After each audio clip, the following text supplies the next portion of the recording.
우리가 지금 소화, 순환, 호흡, 배설 사실 그 중학교 때 다 했던 내용들이기도 하거든. 그지?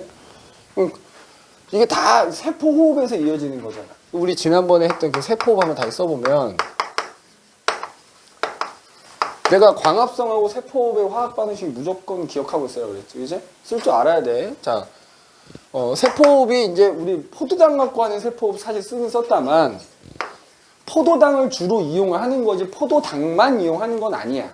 그러니까 기본적으로 형별학회파시 영양소를 그지? 영양소를 산소를 이용해서 분해를 하는 거다. 그래서 그 세포 호흡에 이제 주로 탄수화물의 일종인 포도당이라는 영양소를 주로 이용한 거고 탄수화물뿐만 아니라 뭐 단백질도 이용할 수 있고 지방도 이용할 수 있다. 그지? 그러면 그 결과 이제 세포호흡을 하면 자 그런데 이제 그 세포호흡의 결과 뭐가 생기냐 하면 얘네들 있지 탄단지라고 한 얘네들이 기본적으로 구성원소가 탄소는 탄수화물은 탄소 수소 산소로 돼 있고 지방도 탄소 수소 산소로 돼 있어. 그런데 단백질의 경우에는 탄소 수소 산소에다가 질소라는 원소를 더 가지고 있단 말이야. 그러면 얘네들을 가지고 세포호흡을 하잖아요. 그러면 얘네들을 이루고 있는 탄소 때문에 이산화탄소가 생기는 거야. 그럼 얘네들이 가지고 있는 수소 때문에 물이 생기는 거야. 그리고 이제 만약에 영양소 중에 단백질을 이용해서 세포호흡을 하게 되면 그러니까 질소가 있다 보니까 그때는 이제 암모니아라고 하는 게 추가로 더 생기는 것 뿐이야. 그러면서 이제 에너지 발생하죠. 그러면 그때 그래서 우리가 앞서 소화니 순환이니 하는 게 세포호흡 하기 위해서 필요한 영양소를 어떻게 얻느냐 산소를 어떻게 얻느냐는 얘기를 했잖아. 그래서 세포호흡을 하면 생기는 얘네들 있지 얘네들. 얘네들 우리가 노폐물이라 불러요. 응? 그럼 이런 노폐물을 우리 몸속에 쌓아두면 안 될 거 아니야. 내보낸다고. 우리 몸 밖으로 내보내는 거를 우리가 두 글자로 뭐라 하는 거야? 배설이라고 한다. 그러면 자 이산화탄소, 물, 그 다음에 암모니아 얘네를 어떤 형태로 내보내느냐. 우리 이산화탄소는 앞에서 얘기했잖아. 날숨을 통해서 공기 중으로 내보내게 돼요. 날숨의 형태로 내보낸다고. 그 다음에 물이라고 하는 것도 물론 나한테 필요한 놈이기도 하지만 한편으로는 뭐야 너무 많을 필요는 없거든. 그럼 노폐물이 돼서 나가는 거지. 그럼 주로 뭘로 내보내? 일단 하면 축축하지. 날숨으로도 나가고요. 그 다음에 선생님 네가 얘기했던 땀으로도 나가고요. 그 다음에 이제 우리 소변 보잖아. 소변의 대부분이 오줌이잖아. 오줌의 대부분이 물인 거야. 그래서 날숨이나 땀이나 오줌으로 나가. 그런데 땀은 니네 교육과정에서 안 나와. 요거는. 그 다음에 요 놈이 문제야. 그럼 이제 단백질을 가지고 세포호흡했을 때는 암모니아라는 게 생긴다 했는데 얘가 너무 독성이 강해요. 그러니까 일단 얘는 버리기도 쉽지가 않은 거야. 그러니까 버리려고 하면은 일단 독성이 좀 약하게 만들어줘야 돼. 그래서 뭘로 만드냐면 요소라는 독성이 좀 약한 애를 바꿔줘야 돼. 어디서 바꿔주느냐? 간에서 바꿔주는 거야. 간. 간이라는 곳에서 바꿔주는 거야. 그런 다음에 그 요소가 암모니아나 요소나 둘 다 물에 잘 녹거든. 그러니까 마찬가지로 뭐야? 오줌을 통해서 내보내는 거야. 그래서 이 단원에서 핵심은 이제 오줌이 어떻게 만들어지느냐가 주된 내용이 될 건데 그럼 이 이산화탄소 먼저 얘기해보자고. 자, 이산화탄소를 날숨에 의해서 내보내려면 그치? 우리 그 폐포에서 기체교환이 일어났잖아? 그럼 거기까지 운반을 해야 되잖아. 자, 이산화탄소의 운반. 자, 요거는 내신에서 꼭 나올 겁니다. 꼭. 자, 그럼 우리 여기가 이제 예를 들어 조직세포라고 하자고. 조직세포. 여기가 조직세포야. 그럼 여기서 이제 막 세포호흡이 일어나. 그지? 세포호흡이 일어나갖고 이산화탄소가 생기면 그 옆으로 모세혈관, 혈액이 흐를 거 아니야. 맞아? 이 혈액이 흘러간다고. 자, 그 혈액 속에 피가 흐르면 피 속에 당연히 뭐가 들어있지? 적혈구 들어있지. 적혈구 들어있어 이렇게. 그러니까 사실은 모세혈관은 적혈구 하나가 간신히 지나갈 정도거든. 간신히 지나갈 정도야. 그럼 그때 조직세포에서 어쨌든 이제 혈액으로 우리 왜 여기는 이산화탄소가 많고 이 혈액 속에 이산화탄소가 적으니까 기체교환이 일어난다 그랬잖아. 그래서 이산화탄소 이제 건너오는데 어떤 형태로 혈액에 의해서 결국 폐까지 운반이 돼가지고 날숨으로 나가느냐. 요거 암기해야 된다는 얘기야. 자, 조직세포에서 혈액으로 건너오는 이산화탄소의 한 7% 정도는 그냥 자, 혈액에서 액체 부분을 우리가 혈장이라고 하거든. 그냥 다이렉트로 녹아버리는 거야. 용해된다 그래. 용해. 이쪽으로 넘어오는 이산화탄소의 7%는 그냥 이 혈액의 액체 성분에 바로 녹아버려. 용존이라는 표현을 쓰죠. 용존 이산화탄소라는 표현을 씁니다. 그 다음에 이 혈액으로 건너오는 애들 중에 대부분 그러니까 한 70% 정도? 자, 내가 지금 화살표 이렇게 그렸지. 뭐야? 이산화탄소가 적혈구로 들어가면 이 적혈구 안에 탄산무수화 효소라는 애가 있어. 탄산무수화 효소.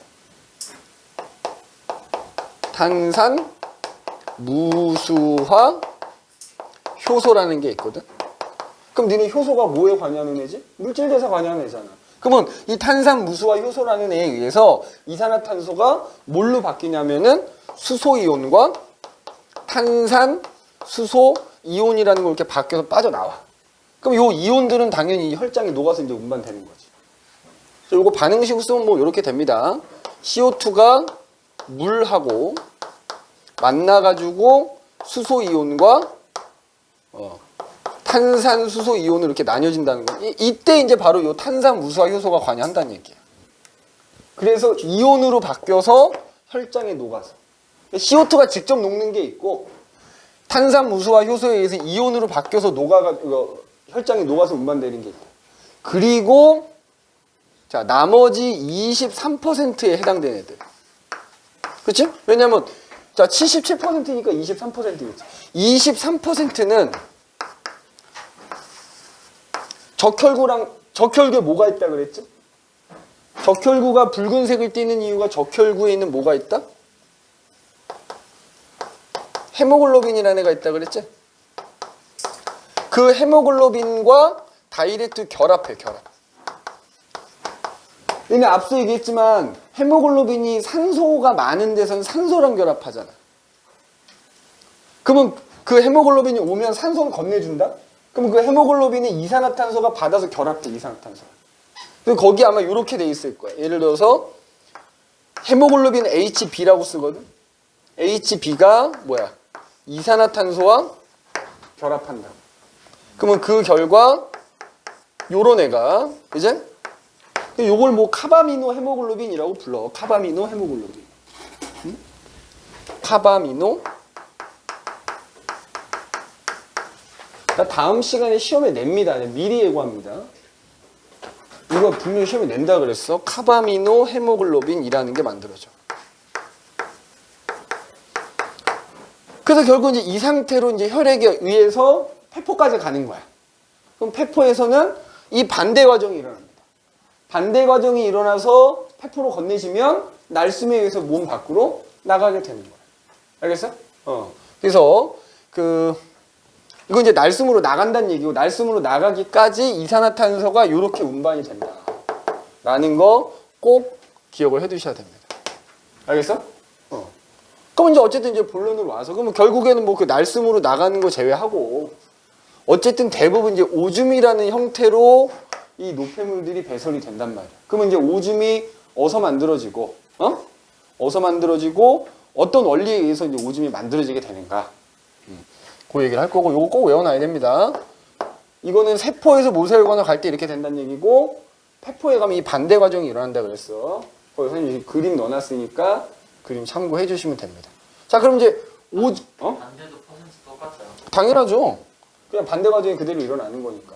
이거는 양을 말하는 거잖아. 여기서 건너가는 이산화탄소의 7%에 해당되는 양, 70%에 해당되는 애, 23 양을 말하는 거니까 과정은 반대로 일어난다.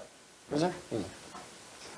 그러니까 대부분이 이온 형태로 운반이 되는 거지. 70%니까. 알겠어? 그러면 오줌. 그래서 어쨌든 이제 오줌을 통해서 나간다. 그럼 우리가 오줌이 만들어지는 곳이 있을 거예요. 맞아? 오줌이 만들어지는 곳. 배설기관이라고 합니다. 배설기관.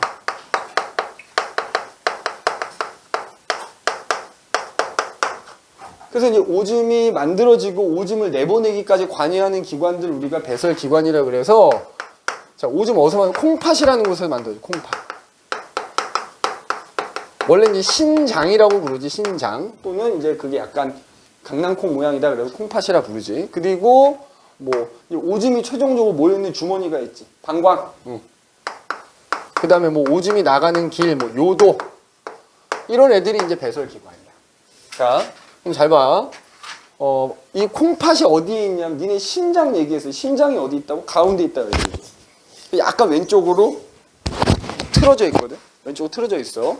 심장이 주먹만 해요, 자기. 근데 콩팥도 자기 주먹만 해. 그게 두 개가 있습니다.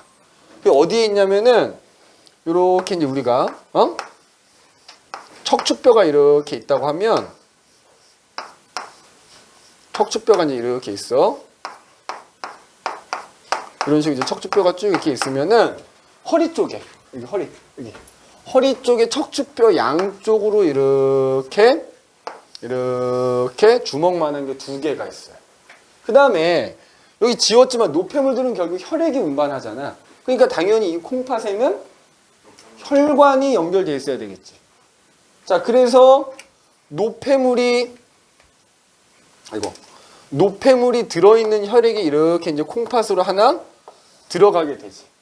혈관은 항상 심장이 기준이거든. 그럼 콩팥으로 가는 거잖아요. 심장에서 콩팥으로 가는 거니까 얘를 신동맥이라고 부릅니다. 그럼 노폐물이 들어있는 혈액이 일로 가는 거야. 그래서 여기 봐. 우리가 콩팥을 잘라서 보면 단면을 본다고 치면은 이렇게 세 부분으로 이루어져 있거든. 약간 껍질처럼 된 부분이 있어. 이걸 우리가 겉질이라고 표현해. 겉질. 그 다음에 그 안쪽 부분이 있어. 안쪽 부분. 이걸 우리가 뭐라고 하냐면 속질이라고 합니다. 속질. 그 다음에 그 가장 안쪽으로는 이제 뭐가 있냐면은 이런 식으로 약간 빈 공간 같은 게 있거든. 콩팥 깔때기라고 해요. 콩팥 깔때기.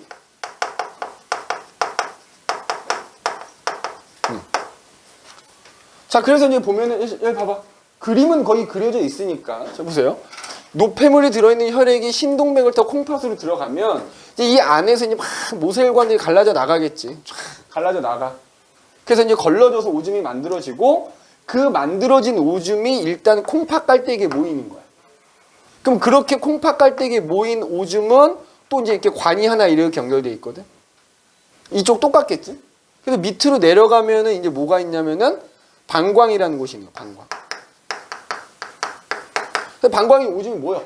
최종적으로 어느 정도 모였다 싶으면 이제 신호가 오죠. 우리가 이제 화장실 가서 볼일 보면 방광 끝에 이제 요도가 이렇게 연결이 돼 있겠지. 오줌이 나가는 길, 요도를 통해서 우리 몸 밖으로 나가게 되는 거야. 그 다음에 노폐물이 들어있는 혈액은 걸러져 깨끗해진 다음에 다시 심장으로 가야 되거든. 그래서 여기 혈관이 하나 더 있어요, 이렇게. 그래서 얘는 심장으로 들어가는 혈관이야. 얘는 뭐라 불러? 신정맥이라고 부릅니다. 자, 문제 풀다 보면 종종 나와. 신동맥에 흐르는 피에는 노폐물이 많고요. 신정맥에 흐르는 피에는 노폐물이 별로 없지. 아예 없다고는 할 수는 없고 좀 적어진 거야. 그지? 그래서 그 걸러진 노폐물이 여기서 이제 그래서 여기 겉질하고 속질 여기서 이제 오줌이 만들어지는 거예요. 그래서 오줌 깔때기 콩팥 깔때기에 모였다가 요 관을 오줌관이라고 하거든. 오줌관을 통해서 방광에 오줌이 모였다가 결국 몸 밖으로 배설이 되게 된다 이거지. 이제? 그러면 봐. 우리가 현미경으로 요 겉질하고 속질을 들여다보면은 그 안에 아주 미세한 구조들이 무수히 많이 모여 있더래. 그러니까 그 그림을 여기다 좀 따로 또 그려보면 자, 여기가 만약에 자, 신동맥이라고 합시다. 이렇게. 여기가 신동맥이야. 그럼 이제 신동맥을 타고 콩팥으로 들어가면 이제 모세혈관으로 막 갈라져 나온다 그랬지? 자, 여기서 이렇게 모세혈관이 갈라져 나온 거야. 근데 보니까 그 모세혈관이 막 이렇게 공 모양으로 이렇게 뭉쳐 있는 부분이 있더라는 거야. 그러다가 한 가닥 이렇게 빠져나오더래. 그리고 그 부분을 뭐라 부르냐? 야, 요 부분. 요 부분을 모세혈관이 실처럼 가느다랄 거 아니야. 근데 그게 공 모양으로 뭉쳐 있는 부분이야. 그래서 얘를 사구체라고 불러. 사구체. 그러니까 요 안에 요 겉질이라고 하는 부분에 그런 사구체가 되게 많아. 사구체라는 게 있고요. 근데 보니까 그 사구체 밑으로 이렇게 주머니 같은 게 하나 이렇게 받치고 있는 거예요. 이렇게 주머니 같은 게. 그리고 그 주머니는 밑으로 보니까 이렇게 가느다란 관이 이렇게 연결이 돼 있는 거예요. 이렇게. 그래서 그 가느다란 관이 또 다른 관하고 이렇게 만나더래. 그래서 요 주머니처럼, 그 사구체 밑에 있는 요 주머니처럼 생긴 애를 우리가 뭐라 부르냐면 보먼주머니라 부르고, 그 보먼주머니 밑으로 이어져 있는 가느다란 관을 뭐라 부르냐면은 세뇨관이라고 불러. 그 다음에 여기 봐봐. 이렇게 뭉쳐있던 데서 모세혈관이 한 가닥이 빠져나와가지고, 그게 요 보니까 이런 식으로 뭐야? 세뇨관을 이렇게 빙글빙글 감싸고 도는 거야. 그러더니만 나가가지고 다시 누구랑 최종적으로 만나게 되냐면 신정맥하고 만나게 돼서. 그래서 요 모세혈관에 피가 흐를 거 아니야. 피가 흘러가는 와중에 이제 여기서 뭔가 걸러지는 작업이 일어나가지고 걸러진 피는 이제 신정맥을 통해서 다시 심장으로 가게 되는 거야. 그 다음에 요 세뇨관이라는 관을 따라가다 보면 요 관이 하나 나와. 요거 집합관이라고 하거든. 근데 보니까 이 집합관을 따라서 자 요렇게 생긴 애들이 한쪽 콩팥에만 100만 개가 있더라 이거야. 그래서 결국 여기서 이제 오줌이 만들어지는 거거든. 요거 꼭 외워놔야 돼. 네프론이라고 하는데 지금 이 그림에 나오는 사구체, 보먼주머니, 세뇨관, 요 세 놈을 다 합쳐가지고 우리가 뭐라 부른다? 네프론이다 이렇게 불러. 네프론. 네프론이라고 불러. 그래서 이런 네프론이라고 하는 게 한쪽 콩팥에만 몇 개가 있다고? 100만 개가 들어있더라고. 그럼 결국 이 네프론에서 오줌이 만들어지는 거야. 그래서 우리가 네프론을 뭐라고 부르냐? 콩팥, 신장의 구조적, 기능적 단위다 이렇게 불러. 그러니까 콩팥은 네프론으로 이루어져 있다는 얘기고요. 그 다음에 그 네프론에서 오줌이 만들어진다는 얘기야.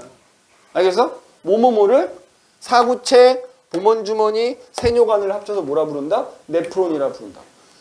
그때 물론 요 특히 요 사구체하고 보먼주머니만을 합쳐서 뭐라고도 또 부르냐면은 요거 말피기소체라고도 불러요. 말피기소체.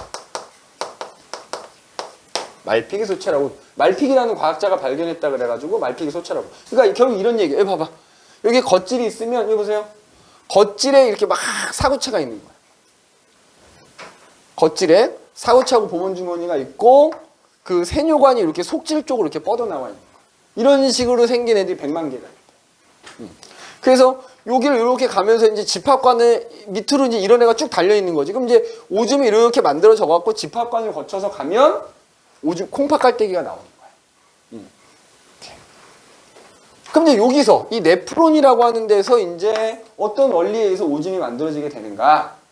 그래서 요 그림을 조금 간단하게 나타낸 게 너네 거기 책에 보면 몇 페이지하고? 35페이지 그 위에서 바로 아래 보면 그 그림 하나 보이지? 요거를 조금 간단하게 나타낸 그림입니다. 이제? 자, 여기다가 이제 지우고 그 그린 다음에 얘기를 한번 해봅시다. 자, 일단 요 그림이랑 비교하기 위해서 요건 안 지울게. 잘 봐. 여기에 이게 신동맥이야. 그 다음에 신동맥에서 모세혈관 한 가닥 이렇게 빠져나온다 그랬지. 자, 요거 이렇게 그릴게. 그 다음에 그 빠져나온 모세혈관이 공처럼 뭉쳐있는 부분 있지. 그거 이렇게 표현하는 거, 이렇게. 여기가 뭐다, 여기가? 여기가 사구체다. 그럼 사구체 밑으로 뭐가 있다고? 이렇게, 응?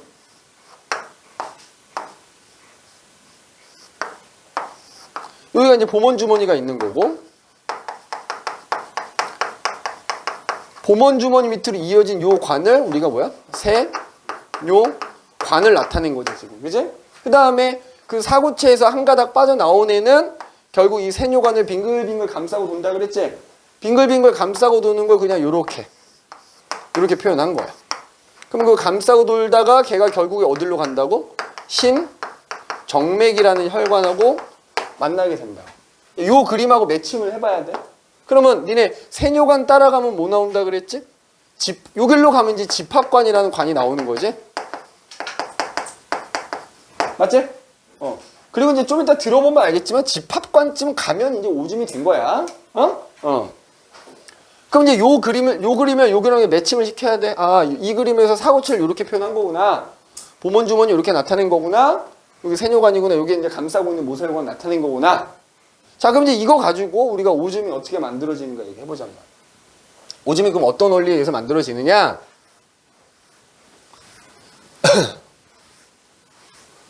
자, 세 가지 원리야. 세 가지. 오줌의 생성 원리. 오줌의 생성 원리. 자, 우리 정수기에서 물이 정수되는 거랑 약간 비슷한 개념이라고 생각합시다. 3단계 시스템을 거친다. 첫 번째, 여과라는 게 있어요. 여과. 이 여과라는 말 자체가 뭐지? 뭔가를 걸러낸다는 얘기잖아. 여기 봐봐. 우리 사고체는 모세혈관이 뭉쳐있는 거잖아. 근데 니네 모세혈관 알다시피 모세혈관에 미세하게 뭐가 나 있다? 구멍이 나 있는 셈이야. 그럼 여기 이제 살짝 구멍이 나 있다고 생각하면 돼. 그러면 니네 모세혈관에 피가 흐르겠지. 근데 잘 들어봐. 피가 이제 이렇게 흘러오는데 이 피 속에 노폐물만 있는 게 아니야. 이 피 속에는 내가 열심히 흡수한 영양소도 들어있다. 영양소가 노폐물인 거 할 것이 그냥 가.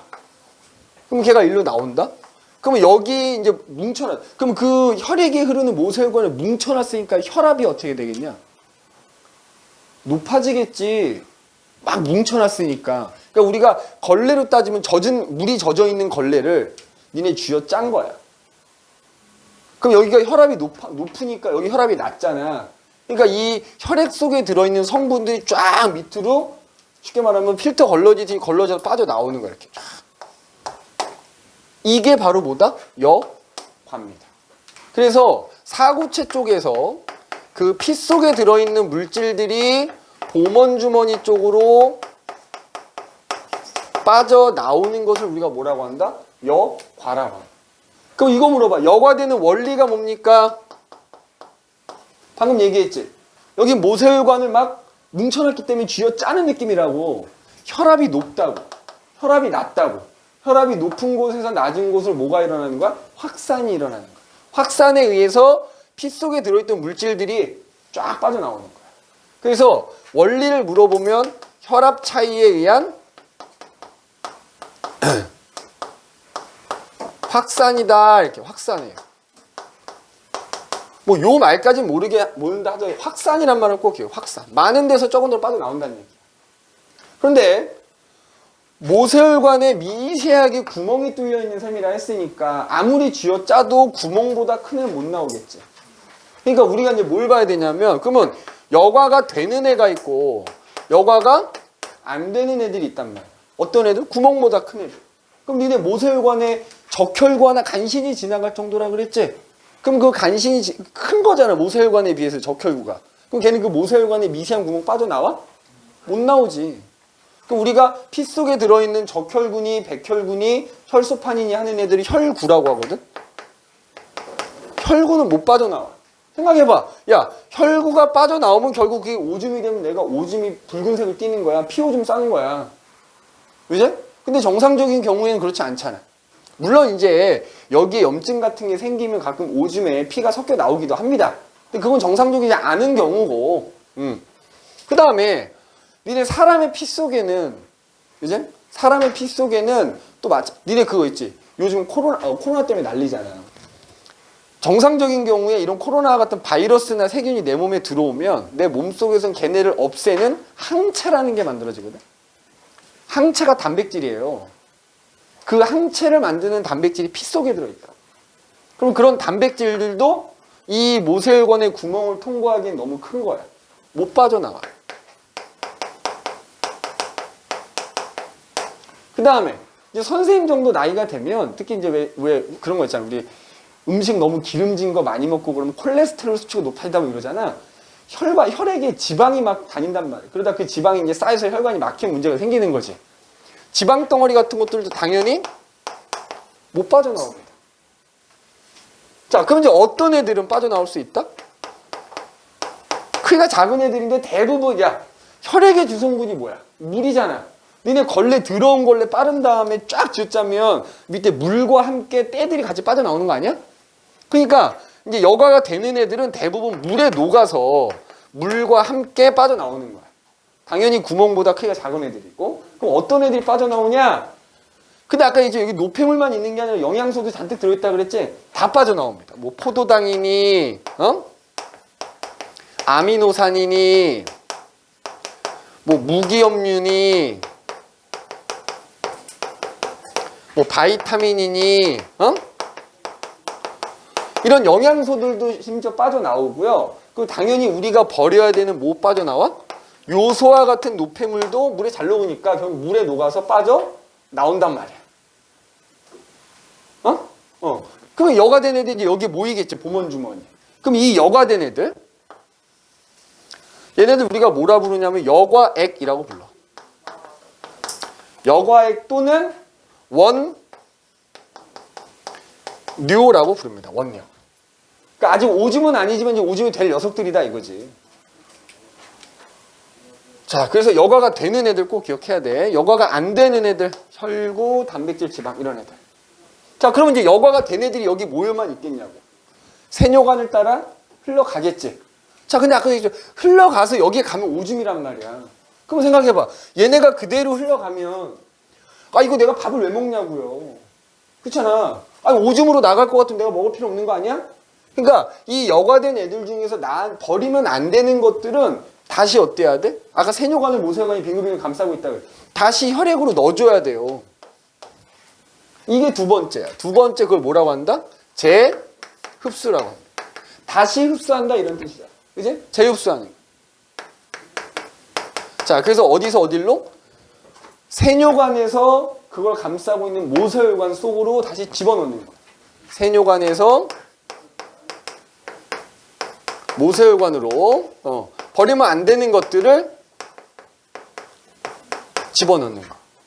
그럼 얘도 원리 물어볼 수 있겠지. 근데 그것까지 내가 얘기할게. 왜냐하면 물질에 따라서 어떤 애는 확산에 의해서 재흡수되고 어떤 애는 능동수송에 의해서 재흡수되고 막 이러거든.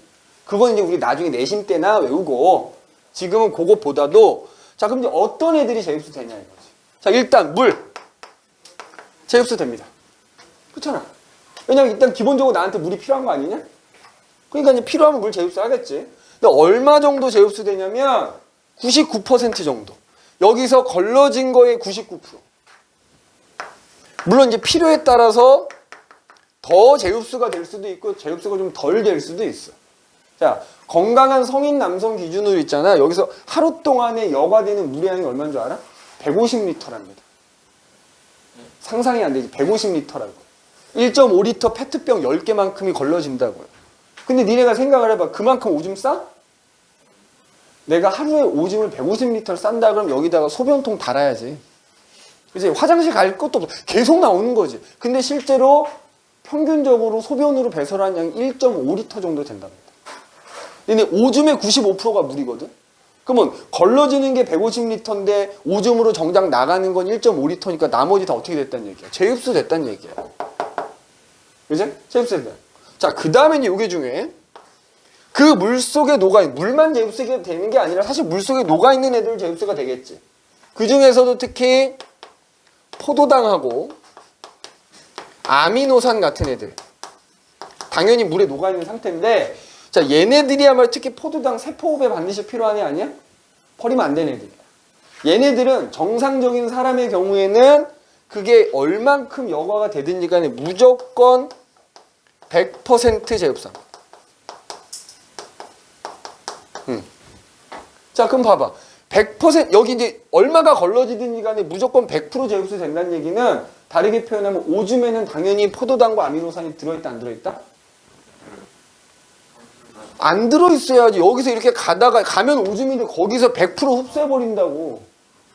100% 재흡수 된다는 얘기는 당연히 정상인의 경우에는 오줌 속에는 그게 들어있지 않단 얘기입니다. 알겠니? 들어있지 않단 얘기. 자, 그 다음에 자, 무기염류나 바이타민도 당연히 물에 녹아있을 거 아니니? 근데 얘네도 똑같아. 어차피 우리 몸에 필요하긴 한데 많이는 필요 없거든. 그러니까 예를 들어서 내가 아침에 피곤해. 좀 몸이 개운해지려고 비타오백 한 2개 먹었어요, 연수가. 그리고 나서 화장실 가면 오줌 놀았습니다. 많이 먹어봐야 다 오줌이 나가요. 그러니까 얘네들도 물하고 똑같아. 어차피 물에 녹아있지. 그래서 물하고 재흡수되는 게 비슷합니다. 물과 재흡수율이 비슷하다 이렇게 얘기해요.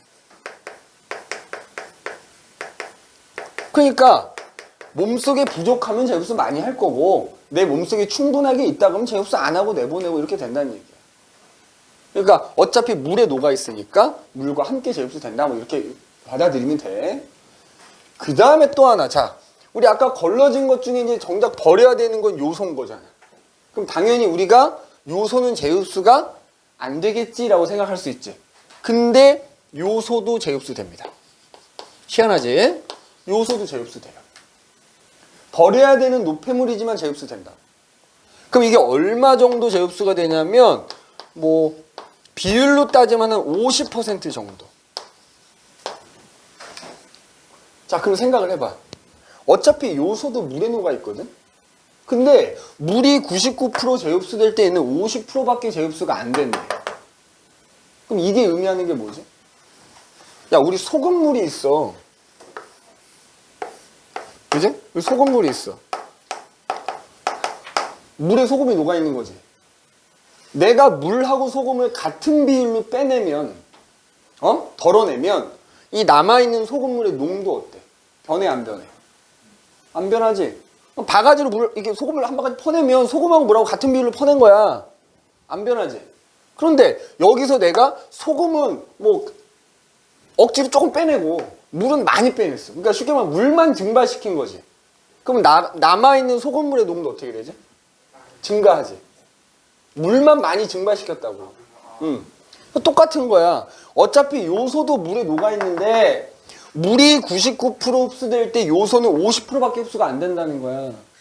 그러면 결국 이제 오줌이 돼서 나갈 때 이 오줌 속에 들어있는 요소의 농도는 물 많이 빼내고 요소 조금만 빼냈다고요.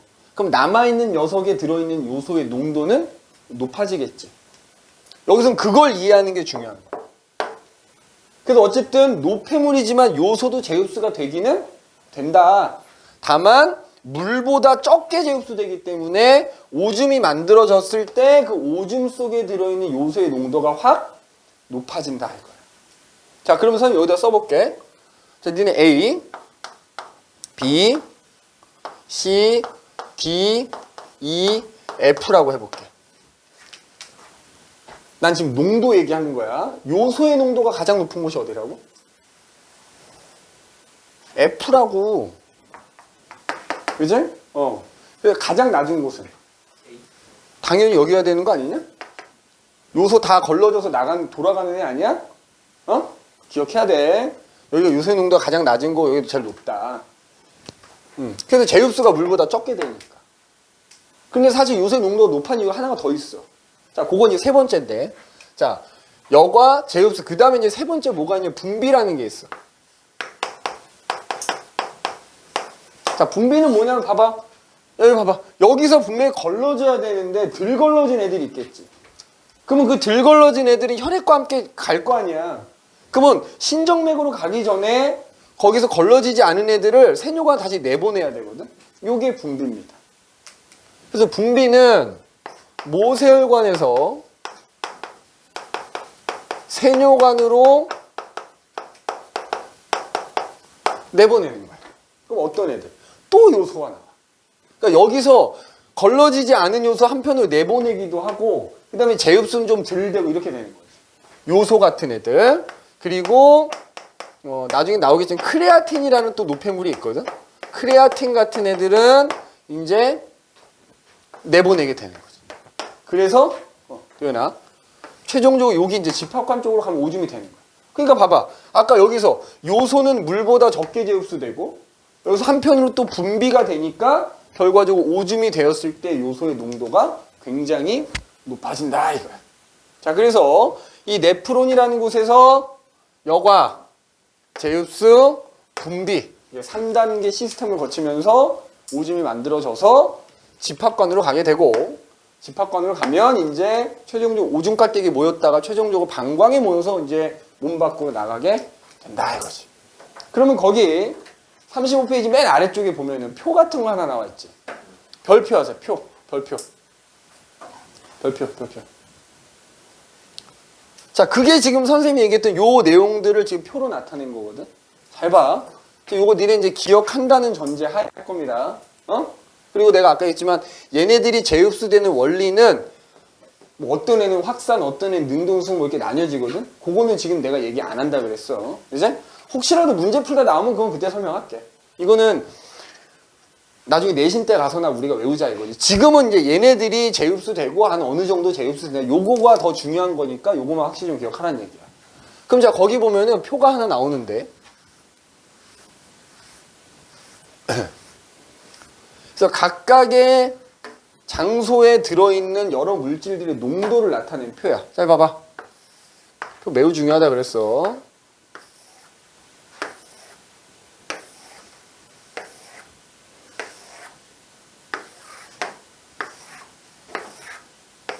자, 여기 보면은 혈장이라고 써져 있고, 그지? 여기 보면 원료라고 써져 있고, 오줌이라고 써져 있지. 그 다음에 여기 보면 이제 물질들 써 있어. 봐. 단백질. 그 다음에 포도당, 아미노산, 무기염류, 요소 뭐 이렇게 돼 있지. 자, 그럼 이 표에서 혈장이 혈액의 액체 성분이잖아. 이 그림에서 어딜 말하는 거 여기 사구체 쪽을 말한다고 생각합니다. 근데 거기다 써놔. 이 표에서 혈장이라 그러면 어디를 말한다? 저 그림에서 사구체 쪽을 말한다. 그 다음에 원료라 그러면 어디겠어? 도현아. 여기 보먼주머니에 모인 애들이 원료니까 위치로 보먼주머니 쪽이라고 생각하면 돼. 그 다음에 오줌은 이제 어디게? 여기. 집합관 쪽. 이제? 집합관 쪽에.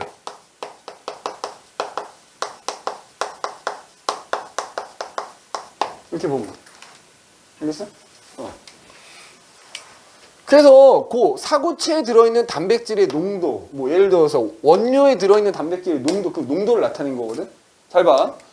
단백질은 혈장에 지금 약 한 8% 정도의 농도로 들어있대. 그러니까 쉽게 말하면 여기에 단백질 들어있다. 자, 그런데 지금 보면 원료에는 얼마야? 0이야. 야, 그러니까 농도 숫자가 중요한 게 아니고 여기에는 단백질이 들어있는데 여긴 단백질이 없대요. 그럼 이게 의미하는 게 뭐냐고. 여기는 단백질인데 여기는 단백질이 없대. 그럼 여기서 우리 뭐가 일어났어 지금? 여가 일어나는 거 아니야? 그럼 여기에는 있고 여기 없다는 얘기는 여과가 안 됐다는 얘기지. 이 표가 의미하는 게 뭐다? 단백질은 여과가 안 된다는 걸 의미하는 거라고. 그러면 단백질도 오줌에 들어있어 안 들어있어? 아니 어떻게 들어있냐? 여과가 안 돼. 일로 가면 오줌이 있는데 여과가 안 됐으니까 당연히 오줌에 안 들어있어야지. 단백질도 안 들어있다고요. 정상적인 사람은 오줌에 단백질이 없어. 왜 없어? 여과가 안 되니까. 그 다음에 도현아 기지감 끼고 포도당 같은 경우 봐. 요 피 속에 포도당이 들어있는데 그 포도당의 농도가 대략 0.1%래. 포도당 혈액 속에 녹아있거든? 뭐 뒤에 가서 배우겠지만 혈당량이라 그래. 근데 여기 이제 걸러진 원료를 여기에도 포도당이 들어있는데 그 포도당의 농도가 여전히 0.1%래. 이게 의미하는 게 뭐야? 그렇지! 여기 피 속에도 포도당이 들어있고 여기 원료에도 포도당이 같은 농도로 들어있다. 여가 됐다는 얘기지. 그런데 오줌이 없어. 뭘 의미하는 거야? 그렇지. 그냥 재흡수가 아니라 100% 재흡수 됐다는 얘기지. 그럼 아미노산도 봐봐. 아미노산의 농도는 요 피 속에 들어있는 아미노산의 농도가 0.05%야. 근데 원료에 들어있는 아미노산의 농도도 0.05%야. 마찬가지로 뭐 됐다? 여과 됐다. 근데 아미노산도 오줌에는 없어. 그러니까 결론은 포도당이나 아미노산 둘 다 100% 제흡수가 돼서 오줌에 안 들어있다는 얘기야. 특히 여기서 선생님이 피 속에 들어있는 포도당을 세 글자로 뭐라고 한다고? 혈당량이라고 한다. 혈당량. 응? 10분만 참어. 혈당량. 그러니까 혈당량이 정상인 사람은 이렇게 되는 거야. 근데 혈당량이 정상이지 않은 사람이 있지. 당뇨병이라고 합니다. 그럼 당뇨병 환자는 좀 달라. 그건 내가 좀 이따 얘기할 거야. 자, 그 다음에 이제 무기염류 보면 농도가 0.9%, 0.9%, 0.9% 이렇게 돼 있지. 근데 얘네 다 결국 물에 녹아있는 셈이야. 그럼 물과 함께 물에 녹아서 빠져나오는 거잖아. 그러면 0.9, 0.9라는 얘기는 마찬가지로 여가 됐다는 얘기지. 자, 그런데 봐, 이게 중요해. 원료에도 들어있고 오줌에도 들어있으니까 제흡수 안 됐다라고 하면 안 되는 거야. 농도잖아. 농도가 안 변한 거야. 근데 분명히 여기서 물은 제흡수가 되지. 그러면 여기 들어있는 무기염류하고 여기 들어있는 농도가 안 변했다는 얘기는 물이 제흡수 될 때 무기염류도 그만큼 제흡수가 됐다는 얘기야. 내가 아까 소금물에서 같은 비율로 덜어내면 농도 안 변한다 그랬잖아. 0.9, 0.9 농도가 같다라는 건 뭐다? 제흡수가 되긴 되는데 물과 제흡수율이 비슷하다는 얘기야. 니네 항상 과학 공부 잘하려면 뭘 잘해야 돼? 표를 해석을 잘해야 되고 그래프를 해석을 잘해야 돼. 이제? 자, 그 다음에 요소 봐봐. 요소 농도 지금 여기 얼마 나오지? 0.03% 나오지? 여기도 0. 자, 얘도 마찬가지로 물에 녹아있는 애 아니냐? 그러면 물과 함께 빠져나온 거지. 여가 된 거지. 그런데 지금 보면 오줌의 농도는 1.8%야. 그럼 뭐야? 물이 많이 빠져나오고. 그렇지. 아까 요소도 제흡수는 된다 그랬잖아. 제흡수 되는데 물이 더 많이 되는 거야. 소금물에서 물만 빼는 거나 마찬가지라고요. 그래서 오줌에서 농도가 확 높아지게 되는 거야. 요걸 통해서 우리가 뭘 할 수 있다? 제흡수가 되긴 되는데 물보다 제흡수 되는 정도가, 그러니까 니네 이 말을 해서 물보다 제흡수율이 낮다라는 말만 보더라도 제흡수가 되기는 된다는 얘기인 거지. 맞아? 요 그림, 요 표 굉장히 중요합니다. 그럼 이제 또 하나 뭐 얘기할 건, 이거는 교재에 없기 때문에 반드시 너희가 써놔야 되는데, 그려놔야 되는데, 아까 혈액 속에 들어있는 포도당의 양을 뭐라고 한다고? 혈당량이라고 한다고 했어. 근데 혈당량 수치가 있어요. 자, 혈당량 수치를 가지고 이제 당뇨병이냐 아니냐를 판단하는데, 일단 기본적으로 혈당량이 높으면 높을수록 여과가 많이 일어나요. 자, 요거는 니네 뭐 교재에 있는 거니까요. 선생님이 지우고 그래프를 하나 그려볼게.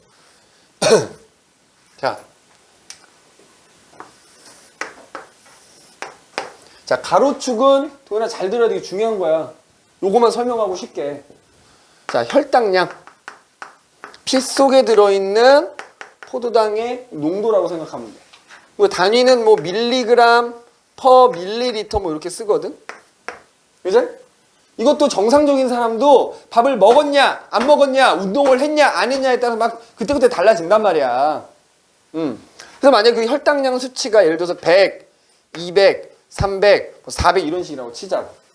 기본적으로 내가 밥을 먹으면 혈당량이 올라가요. 어쨌든 혈당량이 높아지면 높아질수록 여기 봐. 여기 세로축은 상대량이라고.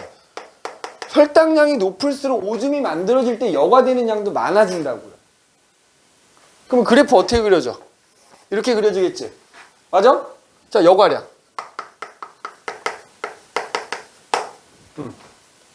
그럼 이제 여과가 됐으니까 포도당 뭐 돼야 돼? 제흡수 돼야 되지? 근데 이게 일반인과 당뇨병의 사람이 다르다니까? 그러면 당뇨병의 기준이 뭐냐면은 200이야, 200. 그러니까 니네가 당뇨병, 혈당량 어떻게 되냐면은 아침에 일어나자마자 아침밥 먹기 전에 혈당량 재는 거야. 그럼 정상적인 사람은 이게 200을 안 넘어요. 근데 당뇨병의 사람은 이게 200 넘어가거든? 그러니까 바꿔 말하면 니네가 아침에 일어나서 쟀는데 200 넘어가면 당뇨병 의심해야 된다 얘기야. 그러면 무슨 얘기냐면 또 이 혈당량에 따라서 제흡수되는 정도도 달라지는 거야. 이 그래프 잘 이해해야 돼. 잘 봐. 그럼 여기를 기준으로 어떻게 돼? 여과가 이제 되는 건 점점 많아진다고 그랬잖아. 근데 제흡수되는 게 어떻게 되냐? 혈당량에 따라서 제흡수되는 정도는 이렇게 돼.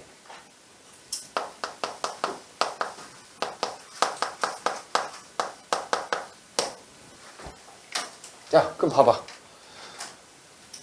여기가 이제 정상인의 범주야. 얘들 봐봐. 좀 이따 그릴 시간 줄게. 쉬는 시간 그리면 되잖아. 지금 보면은 정상인인 경우에 여과되는 양하고 제흡수량이 어떻다는 얘기야. 같다는 얘기 아니냐 지금? 같은 세로축을 쓰잖아. 그럼 그 얘기는 100이 여과되면 100이 제흡수된다는 거야. 그러니까 우리가 아까 얘기했던 100% 제흡수되는 거야. 그런데 예를 들어 혈당량이 한 300이 나왔어. 되게 위험한 거지 사실은. 그러면 그 사람은 오줌이 만들어질 때 여과가 이만큼이 된다고. 근데 그 사람은 몸속에서 제흡수가 포도당이 이만큼밖에 안 돼. 그럼 요 차이만큼이 어떻게 돼? 100이 예를 들어서 100이 여과가 됐는데 80밖에 제흡수가 안 되더라고요. 그럼 20은 나가겠지. 그래서 당뇨병인 사람들은 오줌에 포도당이 섞여 나오는 거야. 알겠어? 그러니까 우리가 앞서 표에서 100% 제흡수된다라고 하는 거는 혈당량이 정상인 경우에. 정상인 경우에는 여과가 많이 돼도 많이 된 것만큼 제흡수도 많이 된단 말이야. 그런데 우리가 당뇨병이라고 부르는 환자들은 당연히 혈당량이 높을수록 여과는 많이 되는데 제흡수는 그만큼 못 된다고. 100% 제흡수가 안 된다고. 그래서 그 차이만큼이 오줌을 나가게 되지. 근데 사실 여기서 봐봐. 배설량이라는 게 있어. 배설량. 야.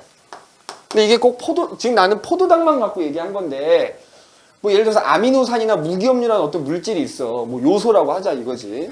그럼 그때 얘네들이 배설되는 양은 봐봐. 여과되지. 가다가 제흡수되지. 에다가 더해지지 분비가. 그래서 배설되는 거거든. 근데 우리가 배설량을 쓰면은 여과량에서 제흡수된 거 빼고 거기에다가 분비되는 걸 더하면 그게 최종적으로 오줌으로 나가는 양인 거야. 그런데 해봐.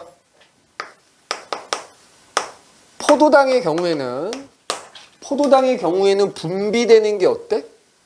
혈당량이 아무리 많아도 분비되는 거는 없다고. 그러면 자, 포도당의 배설량 잘 봐. 분비량은 어차피 0인 거지?